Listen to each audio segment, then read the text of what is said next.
A Twitter battle today on the world. I'm Marco Werman. President-elect Trump broadcasts his skepticism of the U.S. intelligence community via Twitter.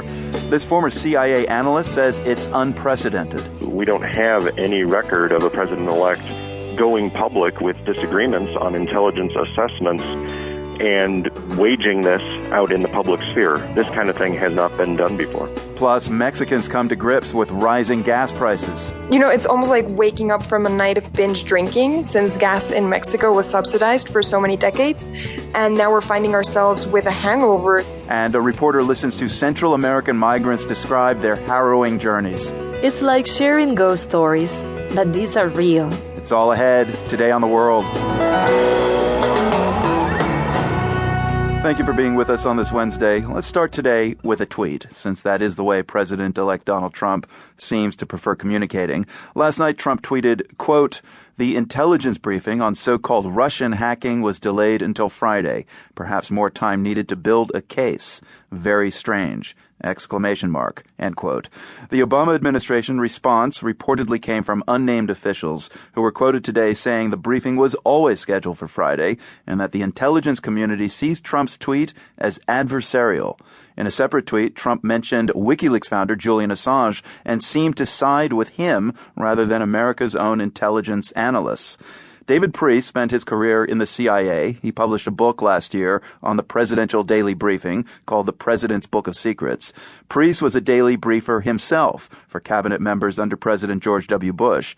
I asked him how morale is these days among his friends still on the inside.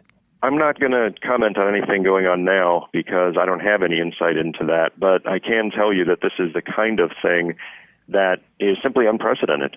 We don't have any record of a president-elect going public with disagreements on intelligence assessments and waging this out in the public sphere. On Twitter is one thing, but just in public in general, this kind of thing has not been done before. And would you agree with the White House that the intelligence community sees this tweet as adversarial?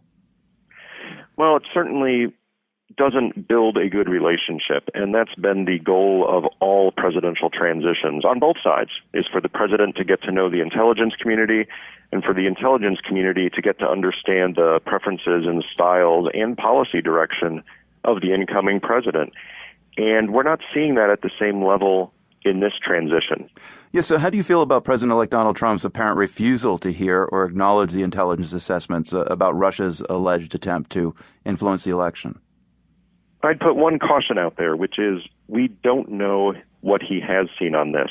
As you mentioned, he is taking presidential daily briefs roughly once a week, if those stories can be believed. And there's no doubt in my mind that at some point in the last couple of months, many of those articles in the president's daily brief have referred to issues relating to Russia and to cyber intrusions. As such, he may have seen these assessments, and he may simply disagree with them. On the other hand, he made some judgments and conclusions of his own about the likelihood of Russian interference before seeing that intelligence. And so we still don't know exactly how much of it is a preconceived notion that he simply has not been convinced otherwise by the intelligence analysis he's seeing, and how much of it is actual disagreement with the intelligence. You know, in the early 2000s, intelligence briefings brought evidence of weapons of mass destruction in Iraq to the White House. Do you think the community is still smarting from that harm to the reputation of the American intelligence community? There certainly are still lessons being learned, but that has been 14 years, and there was no shortage of self-reflection, of outside investigation, and many lessons learned on that. One of them, a very clear lesson, was that analysts are much better at looking at their own assumptions and biases going into it. That is, are they suffering from a confirmation bias where they have an intelligence judgment and they screen the incoming information, consciously or otherwise, to support that judgment, and they discard evidence that doesn't? Common human trait, but it's a lethal danger to intelligence analysis. The other lesson that came out of the whole WMD fiasco was being very clear with yourself as an analyst and with people like the president about your confidence level in the judgments. Thankfully now, the intelligence community routinely